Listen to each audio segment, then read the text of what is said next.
आर्थिक वृद्धि का जो कॉन्सेप्ट है, जैसे अभी मैंने आपको बताया कि विकास और वृद्धि दोनों में अंतर होता है, और जो ग्रोथ रेट होती है उसकी जानकारी प्रतिवर्ष सरकार देती है कि इतने प्रतिशत की दर से हमारी जो जीडीपी है, हमारी जो राष्ट्र की आय है उसमें बढ़ोतरी हो रही है। तो ये एक सूचक होता है वृद्धि का।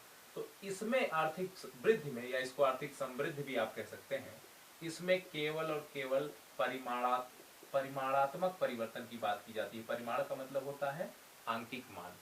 जैसे आप देखते हैं कि हमारी जो अर्थव्यवस्था, जैसे एक सामान्य तौर पर कि अपने अर्थव्यवस्था की आय का आकलन करें कि भारत राष्ट्र एक वर्ष के भीतर कितना पैसा कमाता है, उसकी कुल आय कितनी, हमारी राष्ट्र की कुल आय, राष्ट्रीय आय कितनी है।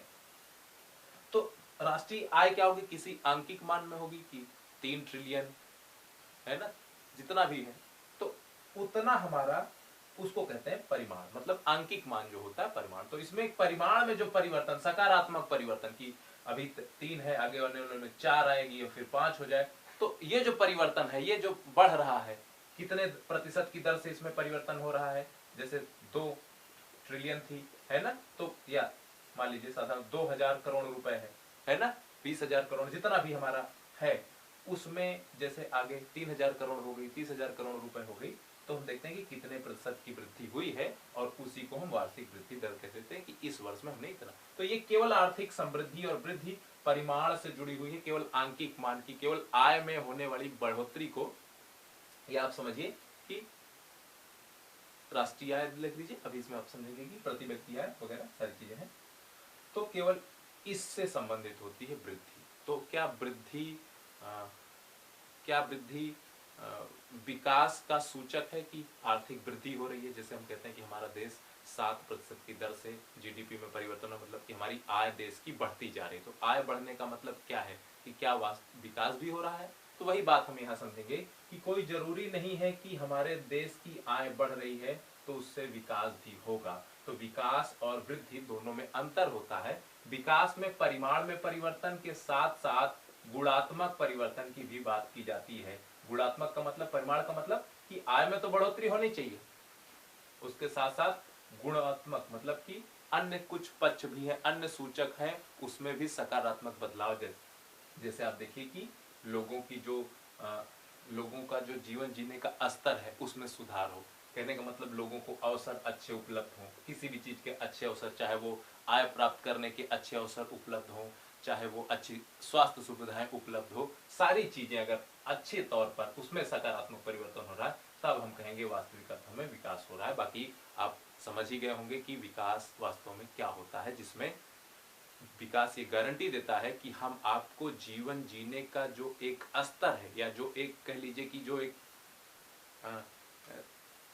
आधार बना लीजिए कि ये मानक बना लीजिए। वैसे कोई मानक नहीं है कि कौन सा जीवन ज्यादा स्तर है, एक साधु का जीवन या एक, हालांकि दार्शनिक बात हो गई, एक साधु का जीवन या एक गरीब जो भिखारी का जीवन। सामान्य तौर पर आप देखें जो सामान्य समझ है लोगों की, वो यही कहते हैं कि एक मध्यम वर्गीय जो परिवार जीवन जी रहा है, या निम्न मध्यम वर्गीय परिवार जो जीवन जी रहा है, जिसमें उसको जो उसके जीवन की आधारभूत आवश्यकताएं हैं कि उसको अच्छी शिक्षा मिल जाए, अच्छे स्वास्थ्य सेवाएं मिल जाए, पोषण का अच्छा स्तर मिल जाए, या अन्य जो उसकी जरूरतें हैं जीवन से संबंधित वो सरलता से पूरी हो जाए, उसके लिए उसको ज़्यादा कठिनाई का सामना ना करना पड़े, उसके आय के अवसर अच्छे हों कि वो अच्छी आय प्राप्त कर सके, इन सब जरूरतों को पूरा करने के लिए, तो हम कहेंगे कि वास्तव में उस क्षेत्र ने या उस देश ने, उस राष्ट्र ने विकास किया है।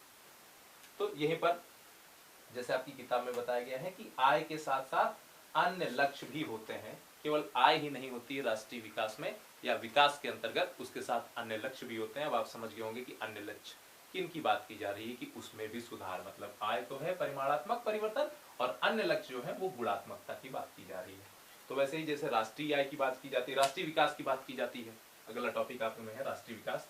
तो राष्ट्रीय विकास की जब बात की जाती है तो अब आप समझ गए होंगे कि जब विकास के लक्ष्य अलग अलग हैं तो सबसे बड़ी चुनौती राष्ट्र के सामने यही आती है कि लोगों की इच्छाएं आकांक्षाएं अलग अलग हैं। हम अपने राष्ट्रीय विकास का जो मॉडल तैयार करें कि वो मॉडल कौन सा हो, लोगों को कौन कौन सी चीजों की आवश्यकता है, उसको तय करने में समस्या आती है। तो एक लक्ष्य तो हमारे राष्ट्रीय विकास का हमारे राष्ट्रीय नेशनल डेवलपमेंट का एक लक्ष्य तो है आय में बढ़ोतरी करना, और उसके साथ साथ अन्य लक्ष्य भी हो सकते हैं। अब हमको ये ढूंढना है कि वो कौन सी चीजें हैं जो सब लोगों को चाहिए। तो वस्तुनिष्ठ क्या है, सॉरी उभयनिष्ठ क्या है ना, उन सभी लोगों में जो सबकी इच्छाएं हैं उसमें उभयनिष्ठ कौन कौन सी चीजें हैं उसकी हम लिस्टिंग कर लेते हैं, उसको हम सूचित बना लेते हैं कि ये चीजें सभी को चाहिए। तो आय के साथ साथ इनमें भी सकारात्मक अगर परिवर्तन हो रहा है तो तो इसमें भी सकारात्मक हमको परिवर्तन करना है। तो जो भी मॉडल हम तय करते हैं राष्ट्रीय विकास का, उसमें इसके साथ साथ अन्य लक्ष्यों को भी हम सम्मिलित करते हैं, वो राष्ट्रीय विकास का मॉडल होना चाहिए। यहाँ पर आप देखिए कि एक पेज नंबर 7 पर एक आपको घटना दिया गया है कि एक जहाज ने 500 टन तरल जहरीला अवशेष एक समुद्र के एक शहर के किनारे, यहाँ बताया गया अफ्रीका का एक देश है आइवरी कोस्ट, वहाँ में उसका एक शहर है अबिजान, वहाँ पर समुद्र के उसके तट के पूरा समुद्र के क्षेत्र में पूरा जहरीला अवशेष उसमें कूड़े घर में फेंक दिया गया, कूड़े घर में तो समुद्र में डाल दिया गया। तो अब आप सोचिए कि वहाँ जो रहने वाले लोग हैं उनके ऊपर क्या प्रभाव पड़ा होगा, है ना। अब आप समझिए कि विकास की बात क्या है, तो इसको आप समझ लीजिएगा। 7 लोग मारे गए जो भी है, इसमें आप समझिएगा कि क्या विकास हुआ उस क्षेत्र के लोगों के लिए, या जिस कंपनी ने उनको कूड़ा फेंकने का ऑर्डर दिया था। कि जैसे आप देखते हैं कि हाल में क्या कि जितनी भी विकसित देश हैं, सबसे बड़ी समस्या है जो प्रदूषक हैं, कूड़ा वगैरह है, जैसे मेडिकल वेस्ट है ना, सबसे खतरनाक, या अन्य जो चीजें हैं, है ना, जैसे मान लीजिए दवाएं एक्सपायर कर गई, उनका निपटान कैसे किया जाए, अन्य चीजें भी हैं उनका निपटान कैसे किया जाए। तो जो डेवलप कंट्रीज हैं वो जो बहुत पिछड़ी या अल्प विकसित कह लीजिए, या बहुत पिछड़ी देश हैं जो अभी विकासशील अवस्था में भी नहीं है, वहां पर क्या किया जाता है, या अन्य जो विकासशील देश भी हैं वहां पर भी वो अपने मेडिकल वेस्ट को या ऐसे ही जो प्रदूषक होते हैं जो उनके देश के लिए हानिकारक हैं उनको अपने जगह ना रख करके उनको दूसरे देशों में, उन देशों में भेजती हैं। अब जो भी तरीका अपनाती हैं वहां पर भेज करके वहां पर उस कूड़े को वहां पर उसका निपटान, ताकि वो वहां जो कुछ भी करें उनके देश पर कोई असर ना पड़े। तो इस तरीके की भी आप चीजें देख सकते हैं। तो उनका तो विकास था, है ना, वो सारी चीजें, लेकिन उस देश पर क्या प्रभाव पड़ेगा। आपने सुना होगा कि दिल्ली में या किस जगह पर फिल्में भी बनती है, आपने देखा कि उसमें जो कूड़ा क्षेत्र होते हैं वहाँ पर जब आग लगा दी जाती है, किसी भी तरीके से लग जाती है, तो उसमें से मान लीजिए अगर वहाँ पर मेडिकल वेस्ट है, दवाएं वगैरह है, वो जलेंगी, रसायन निकलेगा, आसपास के लोग कितने बीमार होंगे, क्या जीते हैं, मृत्यु तक हो जाती है। तो वो सब इन सब कारणों पर देखिए विकास की चुनौतियाँ, व्यक्ति दर व्यक्ति, देश, तुलना, ये सारी चीजें आप कर लीजिए। आइए अब देखते हैं आगे। तो अब बात आती है कि विभिन्न देशों या राज्यों की तुलना कैसे की जाए कि कौन विकसित है क्या नहीं है। तो उसके लिए आप देखिए कि वर्ल्ड बैंक जो है वो आय के आधार पर तुलना करती है, और उसने एक मानक दिया है प्रति व्यक्ति आय का। उसमें उसने 3 कैटेगरीज मुख्यतः बनाई है। एक जो कैटेगरी है वो है निम्न आय वाले देशों की, निम्न आय वाले देश, एक मध्यम आय वाले देश, मध्यम आय वालों में भी आप देख सकते हैं 2 है, एक निम्न मध्यम आय वाले, निम्न मध्यम आय, और एक उच्च मध्यम आय वाले देश, और एक है उच्च आय वाले देश। तो इसमें देखिए कि प्रति व्यक्ति आय आप निकाल लेंगे कि किसी भी देश की कुल राष्ट्रीय आय जो है उसमें से उस देश की जनसंख्या को भाग दे दीजिए, प्रति व्यक्ति आय आ जाएगी। तो आप देखिए कि प्रति व्यक्ति आय कहाँ की सबसे ज्यादा है, जो डॉलर में इसका मापन किया जाता है। डॉलर ही क्यों प्राथमिकता, वैश्विक व्यापार में या जो भी मूल्यांकन होता है उसमें डॉलर की क्या प्राथमिकता है, इस पर हम बाद में चर्चा करेंगे, क्यों डॉलर में सब कुछ किया जाता है, या अन्य जो है उस पर हम बाद में चर्चा करें। अभी हम देखते हैं। तो उच्च आय जो है यहाँ पर बताया गया आपकी किताब में 2017 के अनुसार कि अमेरिकी डॉलर 12,056 डॉलर प्रति वर्ष प्रति व्यक्ति। अगर किसी भी देश का एक आदमी एक साल में 12,056 डॉलर कमा रहा है तो वो देश उच्च आय वाले देश या विकसित राष्ट्रों की श्रेणी में आएंगे। तो अगर इसके नीचे है, जैसे आप देखेंगे तो 992 है, शायद 992 डॉलर, हाँ बताया गया है यहाँ पर कि 995 डॉलर या उससे कम जो आय प्राप्त करते हैं एक वर्ष के भीतर, जो भी राष्ट्र ऐसे हैं जहां का एक व्यक्ति $995 से कम कमाता है एक वर्ष में, वो सारे देश निम्न आय वाले देश आते हैं। और 995 से लेकर के इसके बीच वाले जो देश हैं, इसके बीच में 995 से लेकर के 12,056 के बीच वो मध्यम आय वाले देश हैं। तो इसमें निम्न मध्यम आय वाले जो हैं वो है 995 से 3,500 कुछ डॉलर, 3,544 पता है, जो भी हो डाटा आप देख लीजिएगा, फैक्चुअल है ये सब डाटा। तो इसके बीच जो है वो निम्न मध्यम आय वाले देश में आते हैं कि 995 से। तो भारत इसी श्रेणी में आता है, क्योंकि भारत का 2017 में जो है प्रति व्यक्ति आय $1,820, तो निम्न मध्यम आय वाली श्रेणी में आते हैं। बाकी उच्च आय वाले में 3,500 से कुछ से 12,000 तक, ये कुछ।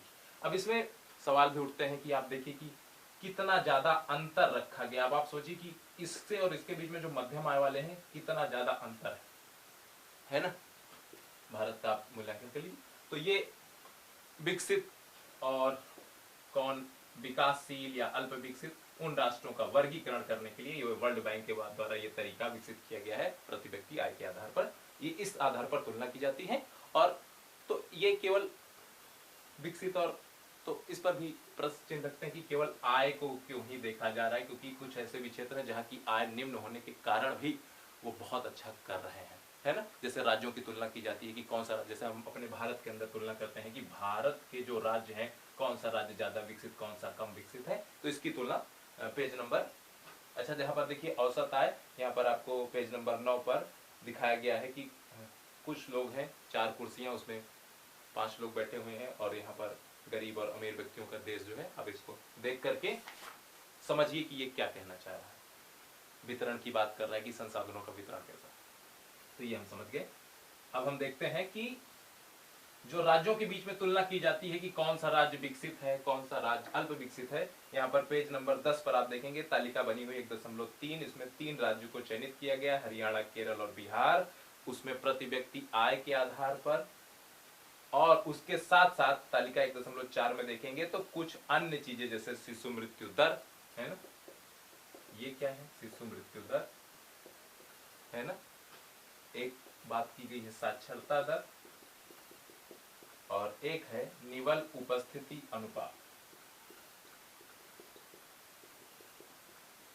इसकी, इन तीनों चीजों की, मतलब आय की तो बात की ही गई है। आय के साथ अन्य लक्ष्य, जो मैंने आपको बताया था ना कि विकास में आय तो होती है, उसके साथ अन्य लक्ष्य भी होते हैं। तो यहाँ इन 3 अन्य लक्ष्यों की बात की गई है। इसके आधार पर विकास का मूल्यांकन की गया, तुलना की गई है विभिन्न राज्यों के बीच में। तो जैसे आप देखेंगे तो हरियाणा, केरल और बिहार, आप देखिए कि हरियाणा की प्रति व्यक्ति आय 1,62,000 रुपए है 2015-16 में जो आकलन किया गया था। केरल की उससे कम है 1,40,000, बिहार की 31,000 ही है मात्र, है ना। तो अब आप समझिए कि इसमें तो अगर हम केवल आय के आधार पर तुलना करें विकसित राज्य का, तो वो हरियाणा हमको दिखाई देता क्योंकि 1,62,000 है। लेकिन अगर अन्य लक्ष्यों को भी देखा जाए तो कोई जरूरी है कि आपके पास खूब पैसा है तो आपके राज्य में रहने वाले लोगों का जो जीवन स्तर वो भी अच्छा होगा। तो वो उन चीजों को कैसे देखा जाता है, क्योंकि जब आप एक, है ना, कुछ अन्य सूचक भी है, जैसे शिशु मृत्यु दर, ये क्या बताता है, ये आपके स्वास्थ्य, अगर आपको किसी भी क्षेत्र की स्वास्थ्य सेवाएं देखनी है तो कई चीजें होती हैं। एक आप शिशु मृत्यु दर देख लीजिए, या आप देख लीजिए जीवन प्रत्याशा क्या है। जैसे अभी हम आगे देखेंगे यूएनडीपी जब HDI जारी करता है, अभी हम उस पर बात करेंगे, तो वहां पर जीवन प्रत्याशा देखी जाती है। वो स्वास्थ्य सेवाएं बताने का, अगर आपको किसी क्षेत्र में देखना है स्वास्थ्य सेवाएं कैसे पता कर सकते हैं, जैसे भारत राज्य उत्तर प्रदेश का देखना है, तो हम ये तो देख लें कि जो बच्चे पैदा हो रहे हैं, जो शिशु पैदा हो रहे हैं, 1 वर्ष के भीतर अगर 1,000 बच्चे पैदा हो रहे हैं तो 1 वर्ष के भीतर कितने बच्चे मर जा रहे हैं, है ना। तो हम देखते हैं शिशु मृत्यु दर जो है यहाँ राज्यों की बताई गई है, 2016 का आंकड़ा है। हरियाणा में 33 बच्चे मर रहे हैं 1 वर्ष के भीतर, प्रति 1,000 में मरने वालों की संख्या, ये शिशु मृत्यु दर बोलते हैं। इन्फेंट मोर्टेलिटी रेट इसको बोला जाता है अंग्रेजी में, इन्फेंट मोर्टेलिटी रेट। इन्फेंट का मतलब शिशु, मोर्टेलिटी का मृत्यु, रेट मतलब दर। तो आप देखिए कि 33 बच्चे हरियाणा में मर जा रहे हैं, इसका मतलब स्वास्थ्य सेवाएं आकलन करिए, केरल में केवल 10 बच्चे मर रहे हैं, आय भले कम है लेकिन स्वास्थ्य सुविधाएं आपको क्या बता रही है, और बिहार में 38 बच्चे मर रहे हैं। अब आप खुद इस अंदाजा कर सकते हैं कि स्वास्थ्य सुविधाएं कहाँ अच्छी होगी, जहां पर अच्छी स्वास्थ्य सुविधाएं वहां कम बच्चे मर रहे होंगे, है ना। एक ये है जीवन प्रत्याशा भी, ये देख लीजिए, जहाँ की स्वास्थ्य सुविधाएं अच्छी होगी वहाँ के लोग ज्यादा जीवित रहते होंगे। जैसे आप आजादी के समय का जीवन प्रत्याशा देख लीजिए तो 32-33 साल थी। मतलब कि जीवन प्रत्याशा ये बताता है कि एक आदमी जब पैदा होता है तो उसके आगे आने वाले कितने वर्षों तक जीवित रहने की संभावना होती है। कि जैसे आज हम पैदा हुए, कोई भी पैदा हुआ तो वो कितने वर्षों तक जीवित रह सकता है। तो आप देखिए आजादी के समय 32 से 33 वर्ष जो भी रही हो, आज क्या है 68-69 वर्ष। मतलब कि पहले ये माना जाता था कि एक आदमी पैदा हो रहा है तो 32 साल तक जिए, फिर नहीं जिए। औसत की बात की जा रही है, औसत आयु की बात की जाती है। और अभी क्या कि 68 वर्ष तक जी। तो जीवन प्रत्याशा कैसे बढ़ेगी, कहने का मतलब कि जब स्वास्थ्य सुविधाएं अच्छी होंगी तो लोग ज्यादा जीवित। ठीक, तो ये स्वास्थ्य सेवाएं देखने का आप शिशु मृत्यु दर या इससे देख सकते हैं। यहाँ पर आप देखें, अब आप समझ रहे होंगे कि केरल अच्छा स्वास्थ्य सुविधा। साक्षरता दर देखिए, हरियाणा की जो साक्षरता दर है वो 82% है, केरल की 94%, 2011 का आंकड़ा है ना, और बिहार की 62%। अब आप खुद सोचिए, है ना, कि ये भले आय में कम है लेकिन जो अन्य सूचक हैं वो डिसाइड करते हैं कि गुणवत्ता कैसी हो। आपके बैंक में भले करोड़ों रुपए पड़े हों लेकिन आपके जीवन जीने का स्तर अगर अच्छा नहीं है तो माना जाएगा कि कोई विकास नहीं, है ना। तीसरी जो बात है निवल उपस्थिति अनुपात, ये कहता है कि यहाँ 14 से 15 वर्ष की, 14 से 15 वर्ष की आयु के जो बच्चे हैं उस आयु वर्ग, मतलब कि 14 से 15 वर्ष आयु के जो बच्चे हैं, स्कूल जाने वाले कुल बच्चों का क्या औसत है ना। कहने का मतलब कि आपके राज्य में 14 से 15 वर्ष की आयु के कितने प्रतिशत लोग हैं, है ना। मान लीजिए 100% बच्चे हैं, ठीक है ना, उसमें से कितने बच्चे जाते हैं स्कूल। तो आप देखिए कि बिहार में 61% बच्चे स्कूल जाते हैं। मतलब कि 14 से 15 वर्ष आयु के जितने भी बच्चे हों, मान लीजिए कि वो 100% है, ठीक है ना। मान लीजिए आपके राज्य में 100 जनसंख्या है, 100 में 30 बच्चे आपके बच्चे हैं 14 से 15 वर्ष के बीच में, और हम उनको मान लीजिए 100%, ठीक। तो 100% में कितने प्रतिशत बच्चे जा रहे हैं, मतलब 61%, ठीक है ना। कितने बच्चे जा रहे हैं, ये हरियाणा में। केरल में 83% बच्चे स्कूल जा रहे हैं 14 से 15 वर्ष के, और बिहार में 43%, है ना। तो अब आप खुद सोच सकते हैं कि कहाँ की शिक्षण व्यवस्था, शैक्षिक व्यवस्था कहाँ की अच्छी है। साक्षरता दर और ये दोनों चीजें शैक्षिक व्यवस्था को दर्शाती हैं। तो इन सब चीजों को देख करके आप ये कह सकते हैं कि केवल आय अकेले मानदंड नहीं हो सकता जिनके आधार पर हम तुलना कर सकें कि कौन सा क्षेत्र विकसित या अल्प विकसित। अब आप वर्ल्ड बैंक की जो आती है रिपोर्ट विकसित और अल्प विकसित, उस पर प्रश्न चिन्ह लगा सकते हैं। चलिए आगे देखा जाए। अब सार्वजनिक सुविधाएं इसीलिए किया जाता है कि विकास क्या करता है कि सरकार की ये जिम्मेदारी बनती है कि अगर वो विकास की बात कर रही है तो आय बढ़ोतरी हो तो उसके साथ सरकार को भी प्रयास करना चाहिए कि ये जो सार्वजनिक सुविधाएं, को क्या कहा जाता है, सार्वजनिक सुविधाएं किसके द्वारा, सरकार के द्वारा उपलब्ध कराई जाती है। जिसमें अच्छी स्वास्थ्य सुविधाएं, आप देखते हैं 1 रुपए में आपको पर्ची मिलती है, 1 रुपए में सरकारी अस्पतालों में इलाज होता है आपका, सारी जांच वगैरह दवाएं तक मिलती है ना। ये क्या है, सार्वजनिक सेवाएं, है ना। आप प्राइमरी स्कूलों में पढ़िए या गवर्नमेंट स्कूलों में पढ़िए, बहुत कम दरों पर, प्राइमरी में 8 तक तो फीस ही नहीं लगती, 1 रुपए भी नहीं लगती, है ना, निःशुल्क। आपने पढ़ा होगा, मौलिक अधिकार है आपका, 6 वर्ष से 14 वर्ष की आयु के बच्चों को निःशुल्क शिक्षा की व्यवस्था संविधान ने की है, मौलिक अधिकार।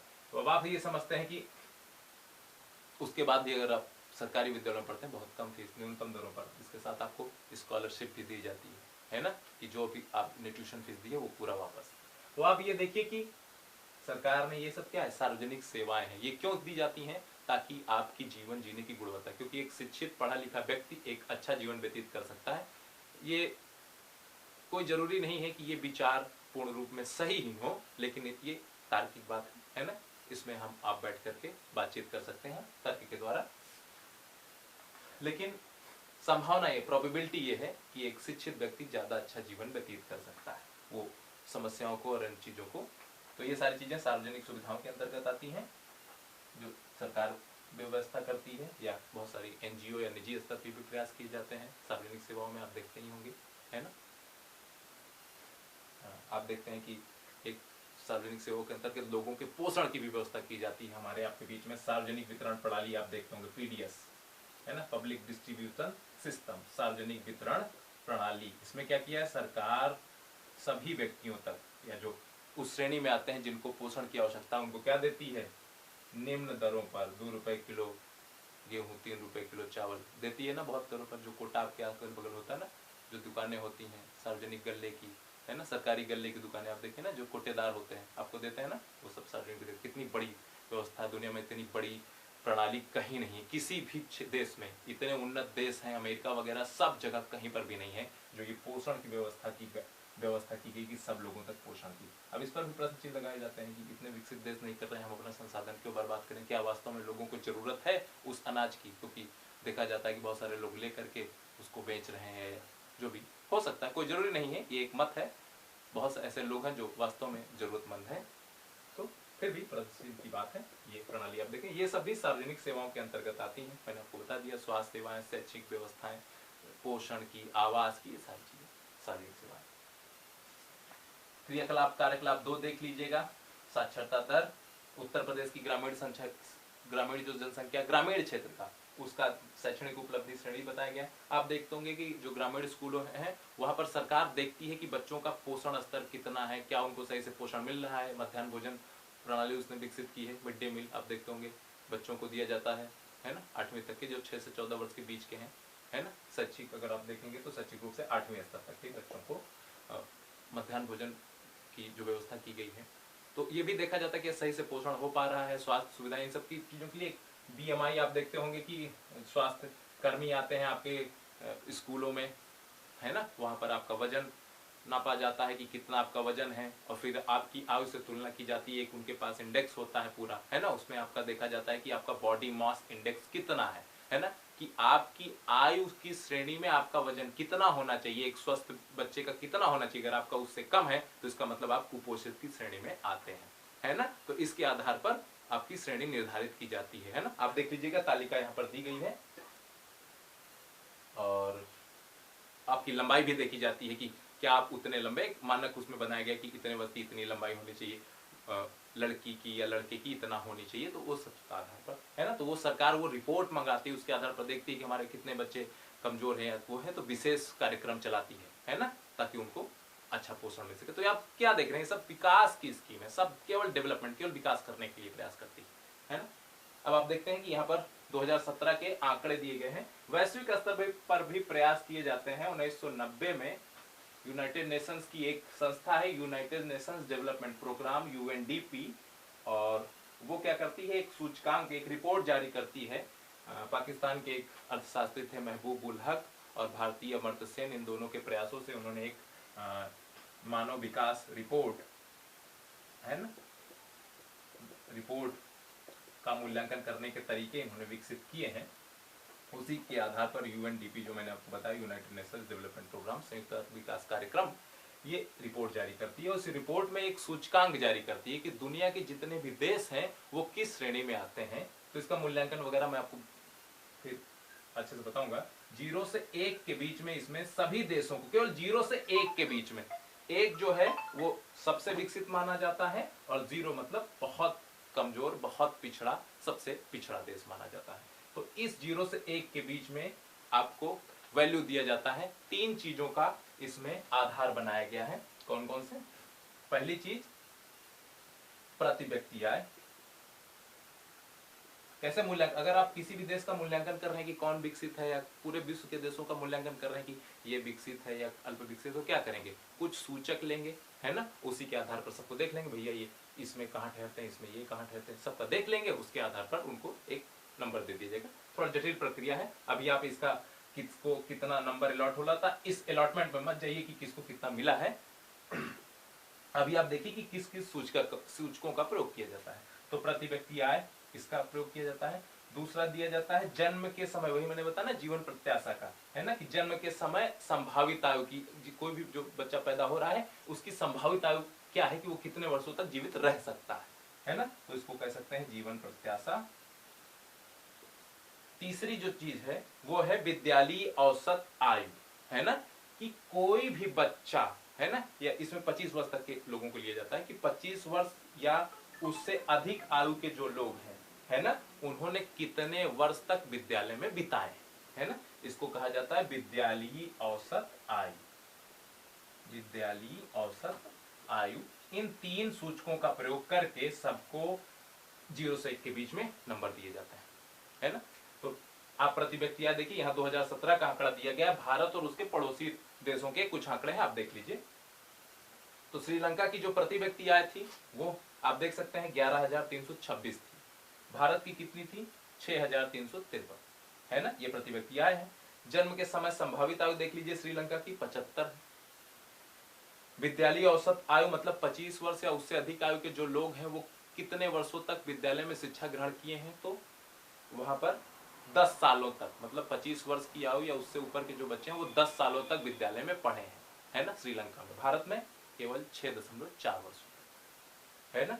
तो इसीलिए आप देखिए कि श्रीलंका का जो, तो ये क्या करती है, मानव विकास रिपोर्ट में इसी 3 सूचकों का प्रयोग करके एक इंडेक्स, है ना, एक सूचकांक जारी करती है जिसको ह्यूमन डेवलपमेंट इंडेक्स, मानव विकास सूचकांक कहा जाता है।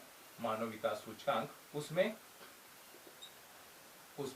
दुनिया के सभी देशों को श्रेणीवार दिया जाता है, एक से लेकर के अंतिम तक। जो अंतिम पायदान होगा सबसे पिछड़ा, जो ऊपर होगा सबसे विकसित। तो आप देखिए कि श्रीलंका का जो नंबर है 76वां है, भारत का क्या है 2017 का आंकड़ा है 130वां है ना। तो आप हम श्रीलंका से तुलना करें, छोटा भी है, उतने ज्यादा संसाधन नहीं, फिर भी इतना ज्यादा, है ना, क्यों? क्योंकि इस पर उसने बहुत अच्छा काम किया, है ना। आय भी अधिक, जीवन प्रत्याशा भी अधिक, विद्यालय औसत आयु भी अधिक, है ना, इसलिए अच्छे। तो अब आपने समझ गया होगा, अब आप समझ गए होंगे प्रति व्यक्ति आय, है ना, जीवन प्रत्याशा और विद्यालय औसत आयु के इस आधार पर मूल्यांकन करके ये रिपोर्ट जारी की जाती है। यहाँ दिया गया है, आप देख सकते हैं, पाकिस्तान, श्रीलंका, बांग्लादेश, नेपाल सबका दिया गया है ना, आप देख लीजिएगा। तो आश्चर्य करने वाली बात है कि हमारे पड़ोसी देश हमसे आगे कैसे हैं। अभी हाल का जो आया होगा, आप एक काम करिएगा, 2023 का आया है ना, उसमें देख लीजिएगा भारत का स्थान और भारत के जो पड़ोसी हैं, खास करके भारतीय उपमहाद्वीप के जो देश हैं, उनसे तुलना करिएगा कि भारत कहाँ ठहरता है ना। तो आपको विकास कार्यक्रमों को का मूल्यांकन करने में सहायता मिलेगी। अब एक प्रश्न और उठता है कि जो भी हमने विकास किया आज तक, है ना, विश्व ने जो भी विकास किया, जब से हमारी समझ हुई कि भैया ये विकास होता है, तो विकास की धारणीयता क्या है? धारणीयता का मतलब होता है कि जो भी हमने विकास किया वो क्या वास्तव में धारणीय है। धारणीय का मतलब आप ये समझते हैं कि जो चीजें हमारे लिए उपलब्ध हैं, क्या वो आने वाली पीढ़ियों के लिए भी उसी गुणवत्ता, उसी परिमाण में उपलब्ध होंगी जिस गुणवत्ता और जिस परिमाण में हम प्रयोग कर पा रहे हैं, है ना। दो बातें, गुणवत्ता और परिमाण की, मतलब कोई भी संसाधन है ना, कि जिस गुणवत्ता, जैसे मृदा ही ले लीजिए, मिट्टी है, उपजाऊपन उसकी गुणवत्ता है, कि उसकी उर्वरता उसकी गुणवत्ता है। तो जो उर्वरता उसकी गुणवत्ता है जो प्राचीन समय में थी, क्या वो आज बनी हुई है? हमने विकास के जो भी तरीके अपनाए, हरित क्रांति आई, है ना भारत में, या वैश्विक स्तर पर भी आप देखेंगे जो भी तकनीकी बदलाव आए, तो क्या वही गुणवत्ता बनी हुई है ना। परिमाण, पहले कितनी जमीनें थी कृषि के लिए, आज कितनी बची हैं, आप तुलना कर लीजिएगा, भूगोल में देखेंगे, है ना, तो उसमें आंकड़ा दिया हुआ है। तो क्या वही परिमाण बचा हुआ है ना। तो अगर ये, तो मैंने केवल मृदा या मिट्टी की बात की, खेती के लिए जो जमीन उपलब्ध है, इसी तरीके से आप सभी संसाधनों को देख लीजिएगा कि क्या जो हमारे विकास के कार्यक्रम हैं, क्या उन्होंने प्रकृति को नुकसान नहीं पहुंचाया है ना। अगर उन्होंने नहीं पहुंचाया तो अच्छे विकास कार्यक्रम, लेकिन आप देख रहे हैं तो हमारे पूरे विकास मॉडल पर आज प्रश्न चिन्ह लग गया। और विकास की धारणीयता की जो बात की जा रही है वो इसीलिए की जा रही है कि हमारे विकास के कार्यक्रम धारणीय नहीं।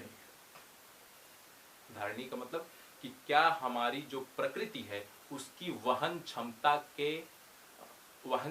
के अंदर है हमारे विकास के कार्यक्रम।